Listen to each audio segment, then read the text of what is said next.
चुकूनही हा व्हिडिओ अर्धवट सोडून पुढे जाऊ नका, नाहीतर तुमच्या आयुष्यातला नशिबाचा दरवाजा उघडण्याची संधी तुम्ही गमावून बसाल.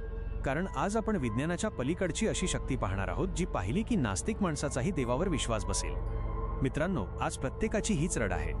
घरात पैसा येतो पण टिकत नाही. दिवस रात्र रक्ताचं पाणी करूनही दारिद्र्य आणि गरिबी पाठ सोडत नाही.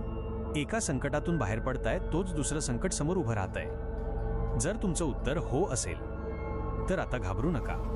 सिंहाचलमच्या नरसिंहदेवाचा क्रोध शांत करण्यासाठी जिथे अंगावर चंदनाचे डोंगर रचावे लागतात, तिथेच या कलियुगात तुमच्या संसाराला लागलेली कटकटीची आणि गरिबीची वाळवी जाळायला फक्त माझ्या बाळूमामांचा एक चिमूटभर भंडारा आणि तुमचा भक्तीचा टाहो पुरेसा आहे. माणसाने विज्ञानाच्या जोरावर चंद्रावर आणि मंगळावर झेंडा लावला असेल, पण याच विज्ञानाला कोल्हापूरच्या मातीत माझ्या राजाच्या एका चिमूटभर भंडाऱ्यापुढे गुडघे टेकावे लागले आहेत. जिथे मोठमोठ्या हॉस्पिटलच्या मशिनरी बंद पडतात, जिथे डॉक्टरांचे हात थरथर कापतात, तिथे